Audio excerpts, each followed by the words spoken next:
አሌክዛንደር ዘግሬት የሚባል አለ። የታላቋ መቄዶንያዊም የግሪክ ንጉስ ፈላስፋ ነው፣ ኃያል ነው። ገና በወጣትነቱ ነው ያለፈው እና ሲሞት እንዲህ ተናዘዘ። ወዳጆቼ ስትቀብሩኝ አደራችሁኝ እጄን ከመቀበሪያ ሳጥኑ በስተውጭ አድርጋችሁ ነው መቅበር ያለባችሁ። ምን ነው ለምን አሉት። እኔ እስክንድር ዓለምን ገዝቻለሁ፣ ነገር ግን ከዓለም ላይ አንድ ነገር ይዤ እንዳልሄድኩ ሰው ሁሉ ይወቅልኝ። ቁንጅናችሁ ትውልዱን ጠልፎ የሚጥል ገደል የሚከት የዝሙት ማስታወቂያ የዲያብሎስ ነጋሪት መሆን የለበትም። ቁንጅናችሁ እንደ ቅድስት አርሴማ ለክርስቶስ ለአብ ለወልድ ለመንፈስ ቅዱስ መስዋዕት ሆኖ የሚቀርብ ለእግዚአብሔር ክብር የሚጣል ቁንጅና መሆን ያለበት። ጡንቻችን እባብና መስቀል ተነክሰን እባብና መስቀል የምናስተዋውቅበት ወይም ደግሞ ልብ ቅርጽ እንዲህ በጦር የተሰካ አድርገን የምናሳይበት አይደለም። የወደቀውን የሚደግፍ እርግናችን ለእግዚአብሔር ክብር ይሁን።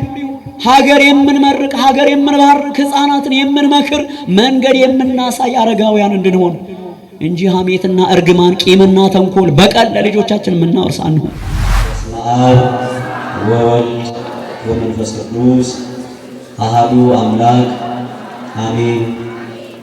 ወእምዝ ርኢኩ ሰማየ ሐዲሰ ወምድረ ሐዳሰ።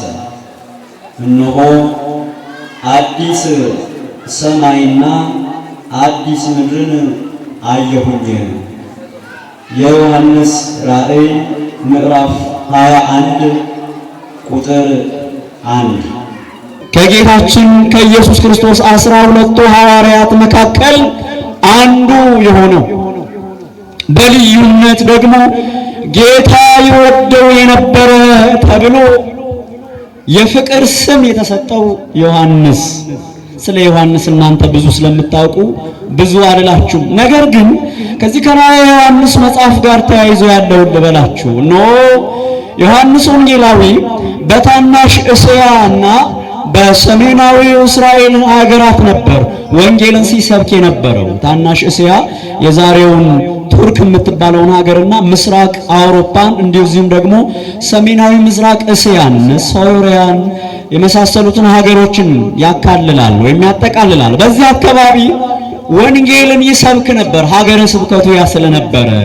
ነገር ግን ያ ዘመን ጽድቅ የተጠላበት ወንጌል ያልተወደደበት ጊዜ ነበር። ምክንያቱም ወንጌል የሚናገረው ስለ ሰማያዊው ንጉሥ ነው። ስለ ሰማያዊው ንጉሥ ክብር በተነገረ ጊዜ ምድራውያን ነገሥታት ክብራቸው የተሻረ እየመሰላቸው ልባቸው ይደነግጣል። የሰማያዊው አምላክ ፍቅር በታወጀ ጊዜ ይህማ ሰው ለእኛ ፍቅርና ክብር እንዳይኖር አድማ ነው ብለው ወንጌልን ያሳድዱ ነበር። ከተሰደዱት ወንጌላውያን መካከል አንዱ ዮሐንስ ፍቁረ እግዚእ ነው እና ዮሐንስ ተሰደደ። ፍጥሞ በምትባል ኤጂያን በሚባል ባህር መካከል ባለች ደሴት በዚያ እንዲታሰር ተደረገ። ማንም ሰው አይኖርም በዚያ ደሴት። መጠለያ አንዲት ዛፍ እንኳን አትገኝም በዚያ ቦታ፣ አሸዋና አለት ብቻ። ነገር ግን ልብ በሉ ክርስቲያኖች፣ በዚያ አሸዋማና አለታማ ስፍራ ከዮሐንስ ጋር ግን እግዚአብሔር ነበር። ስሙ የተመሰገነ ይሁን። የክርስቲያን አይን ባሻጋሪ ነው የሚያየው። ክርስቲያኖች እስከ ግድግዳው ወይም ደግሞ እስከ ጣራው አይደለም የሚያየው፣ አሻግሮ ነው። ስለዚህ አሻግሮ ሲያይ ክርስቲያን መራራውን እንደ ጣፋጭ አድርጎ ይቆጥራል። ይህን ተምረናል። ቅዱስ ኤፍሬም ሶርያዊ በውዳሴ ማርያም እንደነገረን አማን መነኑ ሰማዕታት ጣዕማ ለዛ አለ ወከአው ደሞሙ በእንተ እግዚአብሔር። ሰማዕታት በእውነት የዚችን ዓለም ጣዕም ናቁ። ለምንድን ነው የዚችን ዓለም ጣዕም የናቁት? ስለማይጣፍጥ አይደለም፣ መጣፈጥም አይጣፍጣል። ከዚህ የተሻለ ጣዕም ስላለ። እንደምን ዋላችሁ? የሰማችሁ ነው አይደለም? ከዚህ የተሻለ የማይወዳደር ጣዕም ስላለ ይህን ጣዕም ናውቁት። ደማቸውንም ከማፍሰስ ወደ ኋላ አሉም። ስለ እግዚአብሔር ስለ መንግሥተ ሰማያት መራራ ሞትን ከመታገስ ወደ ኋላ አሉ። ዮሐንስ እንዲያ ነው። በመንፈስ ቅዱስ ስለነበረ በመንፈስ ቅዱስ ስለተቃኘ የክርስቲያን ቅኝቱ መንፈስ ቅዱሳዊ ነው። በሀገራችን የዜማ ስልት የቅዱስ ያሬድ 3 የዜማ ቅኝቶች አሉ። እዝል፣ ግዕዝ፣ አራራ የሚባሉ የዜማ ስልቶች። ዓለማውያን ደግሞ አራት ይናገራሉ። አንቾዬ፣ አምባሰል፣ ባቲ፣ ትዝታ ብለው አራት ቅኝቶች አሏቸው። እኛ የተቃኘነው በየትኛው ነው? የክርስቲያን ሕይወት ዘፈን አይደለም፣ ወይም ደግሞ ማዜም አይደለም። ከዛም የላቀ ነው። የክርስቲያን ዝማሬው ከነፍስ ነው እንጂ ከምላስ አይደለም። ከአፉ ሳይሆን ከልብ ነው የሚወጣው። ስለዚህ ቅኝቱ መንፈስ ቅዱሳዊ መሆን መቻል አለበት። መንፈስ ቅዱሳዊ ቅኝት ያለው ወይም በመንፈስ ቅዱስ የተቃኘ ሰው ደግሞ ምን አይነት ነው ካላችሁ፣ በምድር ላይ እንደ መላእክት የሚኖር ማለት ነው። ቤተ ክርስቲያን ለሰማይ ከዋክብት የበዙ ቅዱሳን አላት።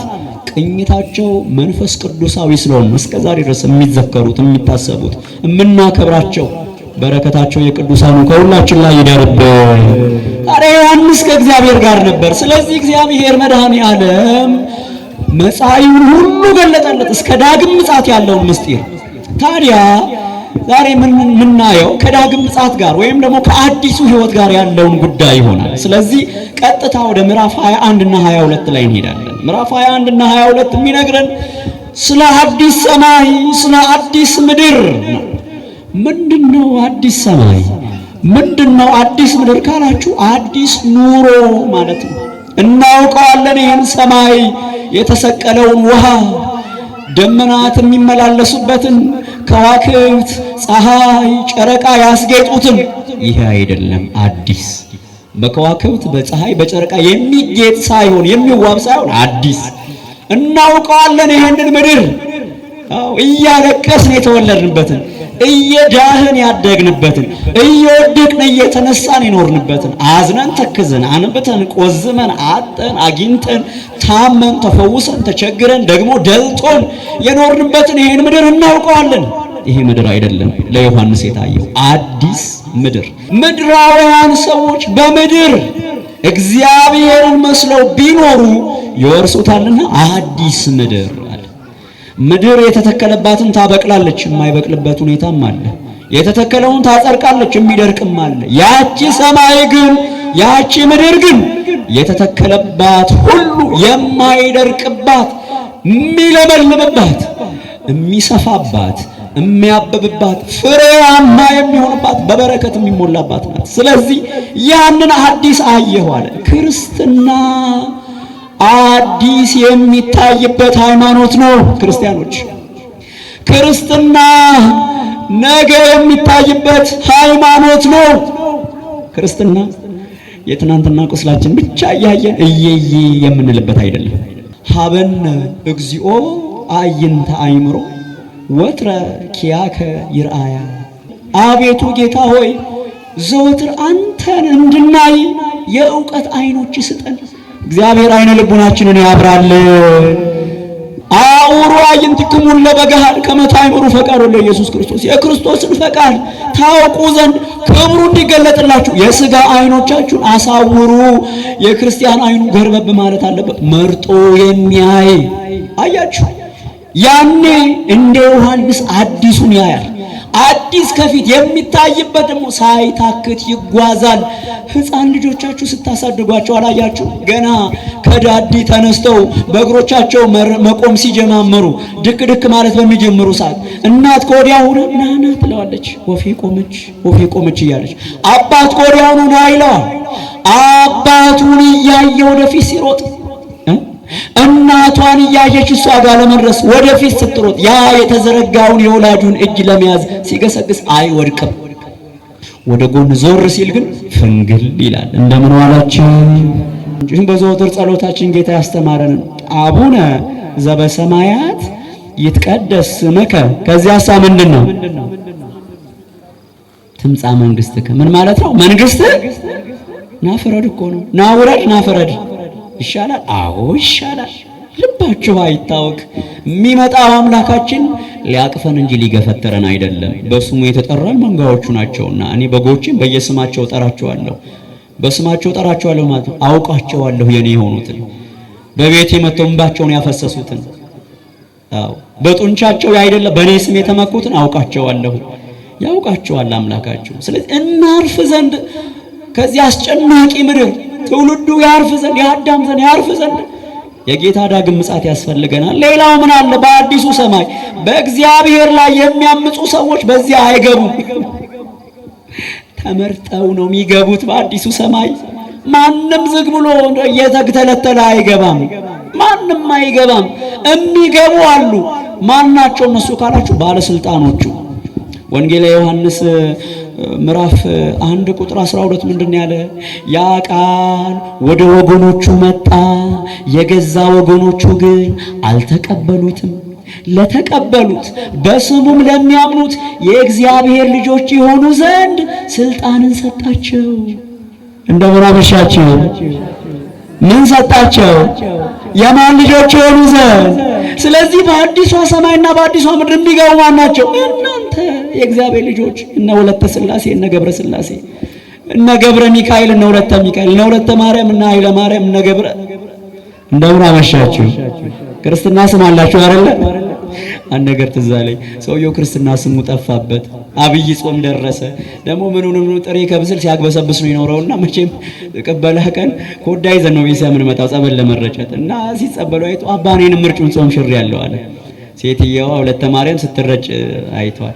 ክርስትና ስም ማን ነው? ወለተ ማርያም። ወለተ ማርያም ስትናገር ሰምቶ እኮ ነው። የወንድ ወለተ ማርያም የለውም ገብረ ማርያም ወይ ወልደ ማርያም እንጂ። እና ስም ያላቸው ናቸው እዛ የሚገቡ። ስም ያላቸው ይሰማራሉ በአዲሷ ሰማይ በአዲሷ ምድር።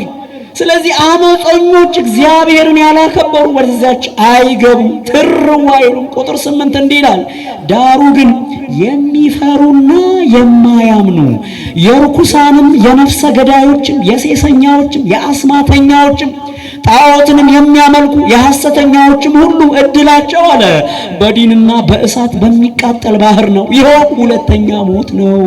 እግዚአብሔር ከዚህ ይሰውረን።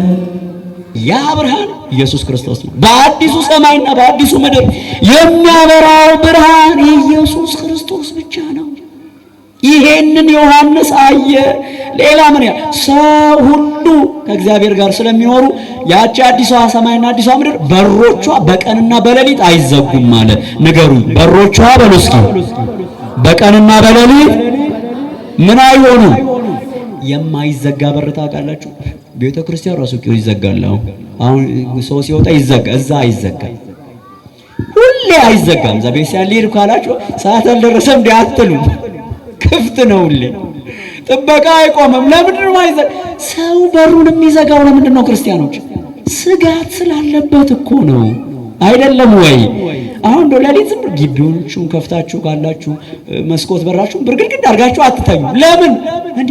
ሌባ ቢገባስ ይባላል። እዛሳ ሌባ የለም፣ ማን አስገብቶት? ክፉ አድራጊ የለም፣ ማን አስጠግቶት? እዛ ያለው ማን ነው? ገብረ ሥላሴ ነው። ገብረ ሥላሴ እዛ አይሰርቅም፣ እዚህ ግን ለራስ ወቅበት። እዛ ያለችው ወለተ ሚካኤል ናት። እዛ አትሰርቅም፣ ወለተ ሚካኤል። ሌቦች አይገቡም እዛ። እንግዲህ አመል ያለባችሁ አድህን ርዕሰከ፣ ለራስ ወቅበት። ከሚካኤል አታመልጥም፣ ከገብርኤል አታልፊም ስልሽ እነሱ ፊትን አይደለም ልብን ያሉ። ከዛስ በመጣህበት ወደ ውጭ እዛ ወደ ሁለተኛው ሞት ነው የሚሸኙት። ስለዚህ የሚዘጋ በር የለም፣ ሁሌ ክፍት ነው በሩ። እግዚአብሔር የተከፈተ በር ለሁላችንም ያድለን። የተከፈተ በር ማህሌት ላይ ምንድን ሀበተ ርወ ገነት ወሀበተ ነጽፈ ዕረፍት ይክፍለነ ነሐሉ ውስተ ባሕቶሙ ለቅዱሳን ይላሉ ማህሌታውያን አባቶቻችን። በተከፈተው በር ሰላምና ዕረፍት በተነጸፈበት በተጎዘጎዘበት በቅዱሳን ማረፊያ በዚያ እንኖር ዘንድ ያድለን። አሜን። ማህሌት የሚያድሩ የሚቆሙ እንዲህ እየተመረቁ ነው የሚያድሩት፣ እንዲህ እየጸለዩ ነው የሚያድሩት። አዎ እዚህ የቆሙትን ማህሌት እዛ ከቅዱስ ሚካኤል ጋር ይቆማሉ። እዚህ ያደረሱትን ሰዓታት እዛ ከአባ ጊዮርጊስ ጋር ከቅዱስ ገብርኤል ጋር ያደርሱታል። እዚህ ቅዱስ ቅዱስ ቅዱስ እግዚአብሔር ጸባዖት ፍጹም ምሉ ሰማያተ ወምድረ ቅድሳተ ስብሐቲከ ብሎ ያመሰግኑትን አብ ወልድ መንፈስ ቅዱስ በግላጭ በሙሉ አንደበት በማይደክም ጉልበት ያመሰግኑታል። እንደምን አመሻችሁ። ይሰማል አይደል? መልካም። እናንተ ግን ወዳጆች ሆይ በጌታ ዘንድ አንድ ቀን እንደ 1000 ዓመት 1000 ዓመትም እንደ አንድ ቀን እንደሆነ ይህን አንድ ነገር አትርሱ። ለአንዳንዶች የሚዘገይ እንደሚመስላቸው ጌታ ስለ ተስፋ ቃሉ አይዘገይም። ነገር ግን ሁሉም ሰው እከሌ ወእከሌ ሁሉም ሰው ጥቁሩም ነጩ ረጅሙም አጭሩ የምስራቁም የምዕራቡም የሰሜኑም የደቡቡም የእስያውም የአውሮፓውም የአሜሪካውም የአፍሪካውም የላቲኑም ሁሉም አለ ሁሉ ወደ ንስሐ እንዲደርሱ እንጂ ማንም እንዳይጠፋ ወዶ ስለ እናንተ ይታገሳል። ጥፋትን የተኮናነብ ነው ስለኛ እሱ ይታገሳል። እንዳንጠፋ በስተት ላይ ስተት ስንደራረብ እሱ ይታገሳል።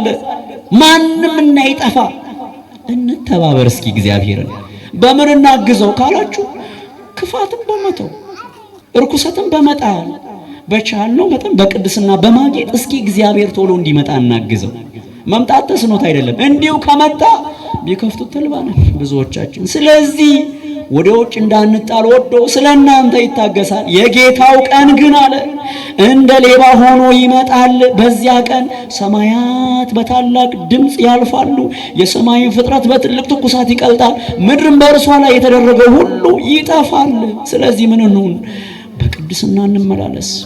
በምድር ላይ ያለን የእግዚአብሔር የክብሩ መገለጫዎች እንሁን። ክርስቲያኖች ሕፃንነታችን የእግዚአብሔር የክብሩ መገለጫ እንዲሆን፣ ወጣትነታችን እግዚአብሔር የሚታይበት ወጣትነት እንዲሆን። የእውነቴን ነው። ጡንቻችን እባብና መስቀል ተነክሰን እባብና መስቀል የምናስተዋውቅበት ወይም ደግሞ ልብ ቅርጽ እንዲህ በጦር የተሰካ አድርገን የምናሳይበት አይደለም። ሀብታችሁ አያስመካችሁ፣ ነገ ገደል የሚገባ ነው። የእውነት የእናንተ ድርሻ 3 ክንድ ከስንዝር ናት። ከ3 ሜትር አቡጀዲ አናልፍም። ማናችን ምን ሁን ማናችን በወርቅ እንኳን ብትቀበሉ ሽጉጥ ሳይሆን መስቀል አውርሰን የምንሄድ ወንጌል አውርሰን የምንሄድ ሰላም ሰጥተን የምንሄድ እንሁን። ያኔ ነው አዲሷ ሰማይና አዲሷ ምድር ውስጥ የምንገባው።